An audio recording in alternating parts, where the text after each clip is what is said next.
হৰ হৰ মহাদেৱ, জয় শ্ৰী মহাকাল, ওম নমঃ শিৱায়। সকলোকে নমস্কাৰ। আজি এটা বিশেষ বিষয় লৈ মই এই ভিডিঅ'টো প্ৰস্তুত কৰিবলৈ ওলাইছোঁ। সকলোৱে মন দি চাব। দে ভগৱান দে। আমি ভগৱানক তই বুলি কেতিয়াবা ক'বলৈ শিকিলোঁ। অসমীয়া সমাজ সংস্কৃতিত, অসমীয়া আধ্যাত্মবাদত পৰম পূজনীয় গুৰু দুজনা, শ্ৰীমন্ত শংকৰদেৱেই হওক বা শ্ৰীমন্ত মাধৱদেৱেই হওক বা তেওঁলোকৰ বিৰচিত যিসমূহ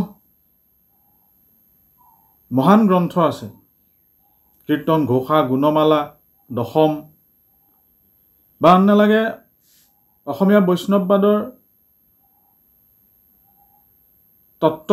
বৈষ্ণৱ তত্ত্বৰ মূল গ্ৰন্থ ভাগৱত বা গীতা, এই গ্ৰন্থসমূহৰ ক'ৰবাত কোনোবা ভাষ্যকাৰে, কোনোবা ভাঙনি কৰোঁতাই ভগৱানক তই বুলি সম্বোধন কৰিছে নেকি?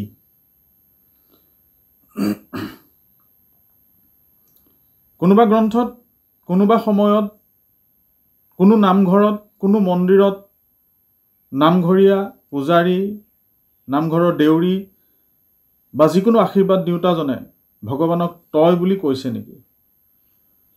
আমি তই কাক কওঁ? তই সাধাৰণতে তুচ্ছাৰ্থক অৰ্থত তই ব্যৱহাৰ হয়।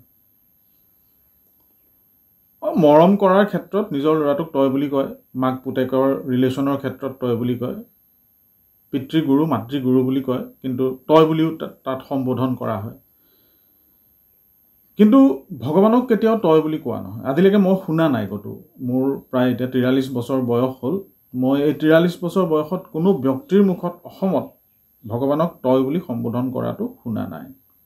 অতি এটা স্পৰ্শকাতৰ বিষয় আপোনালোকৰ ওচৰলৈ লৈ আহিছোঁ। হয়তো আপোনালোকে বিষয়টো হয়তো বহুতে অৱগত হোৱা নাই। যিহেতু এটা গান শেহতীয়াকৈ খুব জনপ্ৰিয় হৈছে, আজি দুদিনৰ আগত যিটো গান ৰিলিজ কৰিছে, সেই গানটো দুদিনৰ ভিতৰত 1 লাখতকৈও অধিক ভিউ হৈছে আৰু তাত বহুত কমেণ্ট আহিছে। আৰু তাত কমেণ্ট অহা প্ৰত্যেকটো কমেণ্টতে খুব উৎসাহী কমেণ্ট আহিছে যে দে ভগৱান দে। গানটো শুনাৰ পিছতো, ভগৱানক তুচ্ছাৰ্থক অৰ্থত ব্যৱহাৰ কৰাৰ পিছতো, তাতে বিশেষকৈ তাত নেগেৰা নামৰ সুৰত গানটোৰ সুৰ দিয়া হৈছে। তাৰ পিছতো অসমীয়া সমাজে সেই গানটোক বহুত মৰম দিছে, বহুত আঁকোৱালি লৈছে। এটা কথা নমস্কাৰ জনাই কৈছোঁ, হাতযোৰ কৰি কৈছোঁ, অসমবাসীক কৈছোঁ, ভাৰতবাসীক কৈছোঁ, শিল্পীসকলক কৈছোঁ, সাংস্কৃতিক জগতৰ লগত জড়িত প্ৰত্যেক কলা কুশলীক কৈছোঁ, চিনেমা জগতৰ লগত জড়িত প্ৰত্যেক কলা কুশলীক কৈছোঁ যে আমি কোনো কাৰণে অসমীয়া চিনেমাৰ ক্ষতি হোৱাটো নিবিচাৰোঁ। অৰ্থাৎ অসমীয়া চিনেমা জগতৰ ক্ষতি হোৱাটো নিবিচাৰোঁ দেই। অসমীয়া ফিল্ম ইণ্ডাষ্ট্ৰিটো আগবাঢ়ি যাওক, তাৰে কামনা কৰোঁ, সদায় তাৰে কামনা কৰোঁ। চিনেমা চাওঁ, চিনেমা চাই ভাল লাগে। হলত চাব নোৱাৰিলেও মই মোবাইলত হ'লেও অসমীয়া চিনেমা প্ৰায় চাওঁ। শেহতীয়াকৈ মই ৰঘুপতিখন হলত চাইছোঁ, যিহেতু অসমীয়া ফিল্ম ইণ্ডাষ্ট্ৰি যাতে আগবাঢ়ি যাওক। মই ৰাঘৱ চাইছোঁ, ফিল্ম ইণ্ডাষ্ট্ৰি আগবাঢ়ি যাওক, এই অৰ্থত মই অসমীয়া চিনেমা চাওঁ বা মই আনকো উৎসাহিত কৰোঁ যে অসমীয়া চিনেমা চাওক। কিয়?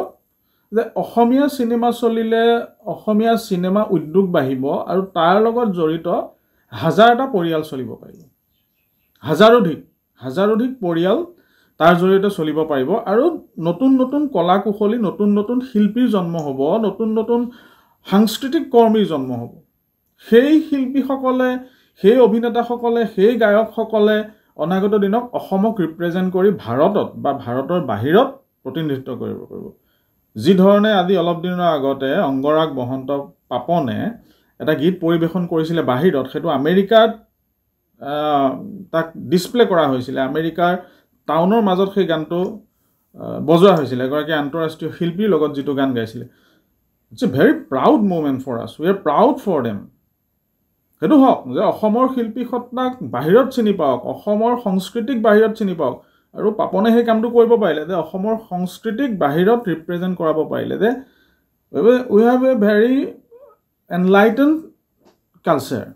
যদি এইটো এটা খুব ভাল কথা, খুব সৌভাগ্যৰ বিষয়।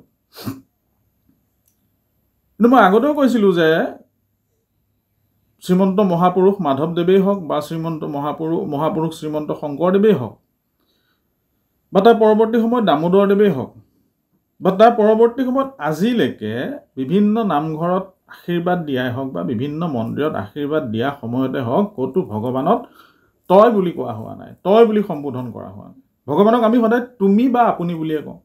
তুমি চিত্ত বৃত্তি মূৰ পৰ্বতক নাৰায়ণ, তুমি বুলি কোৱা হৈছে।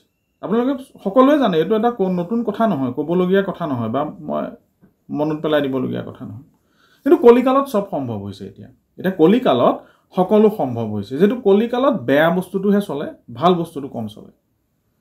এটা সাধাৰণ উদাহৰণ দি কওঁ, আমি যে ৰঘুপতি যিখন চিনেমা, অসমীয়া চিনেমা ৰিলিজ দিছিলে বহুত কোটি টকা খৰচা কৰি, তাত হে নাৰায়ণ বুলি এটা গান আছিলে, বৰ সুন্দৰ গীত দেই, ভগৱান বিষ্ণুৰ স্তুতি সূচক, বৰ সুন্দৰ, বৰ ভাৱভক্তিৰে গোৱা গীত।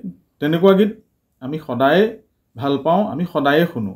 সেই নাৰায়ণ শীৰ্ষক গীতটো যোৱা 9 মাহত 33 লাখ ভিউ হৈছে।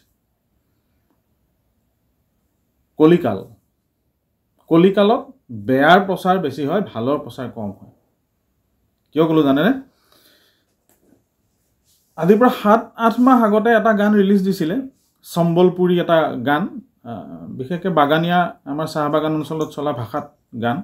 এই গানটো হ'ল মাল পিয়েংগে হাম তো মাল পিয়েংগে, মংৰি কে ভাটি মে মাল পিয়েংগে।